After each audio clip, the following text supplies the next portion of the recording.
channel. I'm Miss Tubli Franca. For today's video po, magluluto po ako ng ginataang crabs. Nilinis ko na mabuti. So, igigisa ko po sibuyas, bawang, luya. And then, meron tayong pichay. So, let's start for cooking. And, meron tayong gata.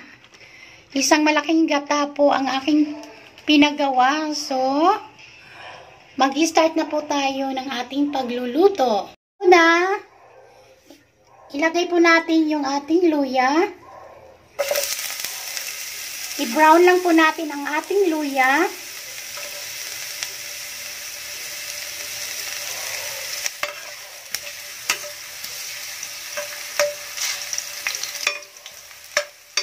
Bago, ilagay po natin yung ating bawang. Lagay natin sa gilid. I-brown lang din natin.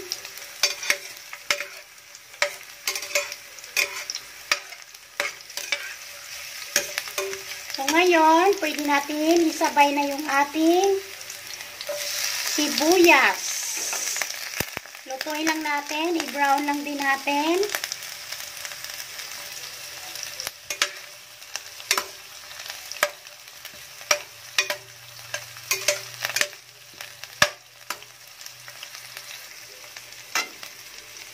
Pag nakita ninyo, brown na yung ating sibuyas, bawang, luya, at nangamoy na po ang aroma ng ating ginigisang sibuyas, bawang, luya, ilagay na po natin yung ating mga crabs. Lagay natin yung ating mga crabs sa tigiliran. Ayan. Igisa lang din po natin sila.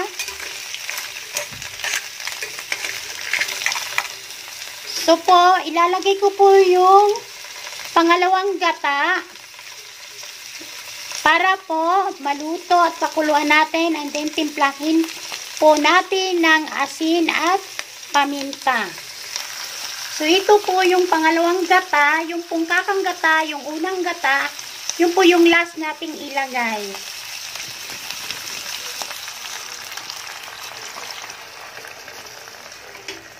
Hayaan lang natin siyang kumulo.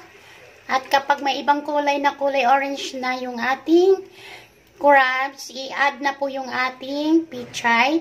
So, timplahan po natin siya ng asin at paminta. Lagyan na po natin ng asin. Adjust na lang po ninyo ang timpla. And then, lagyan po natin ng paminta.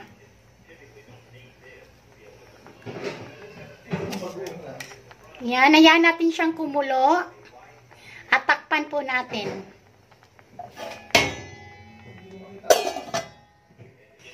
So, balikan po natin yung ating crab.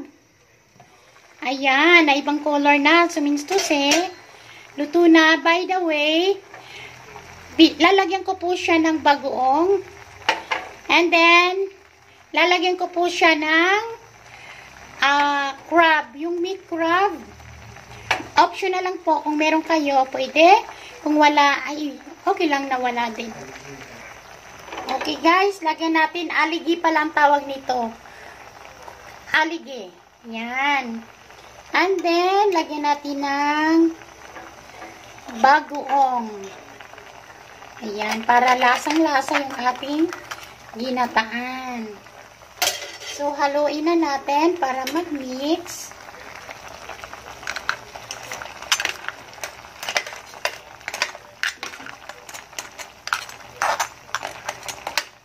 Tikman natin.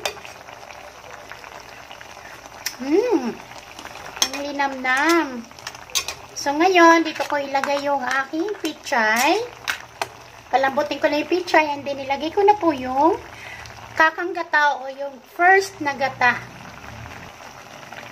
Okay, lagay natin yung ating pichay. Palambutin ko lang ng ilang minuto. Takpan ko muna.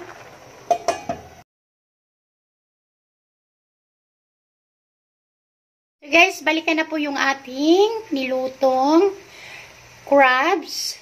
Let's see. Ay, wow!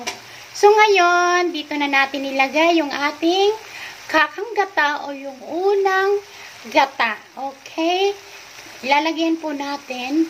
So kapag nalagay na po natin, wag na po nating hayaan. Takpan. Wag nating takpan. Hayaan natin siyang walang takip at kumulo ng kumulo. Okay, let's put the gata. Ayan na po.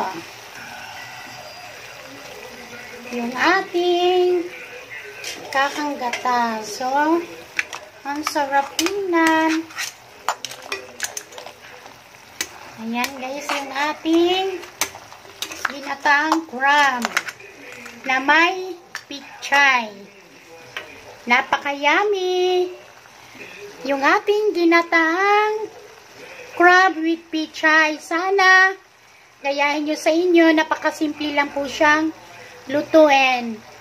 Thank you for watching guys. Let's eat everyone.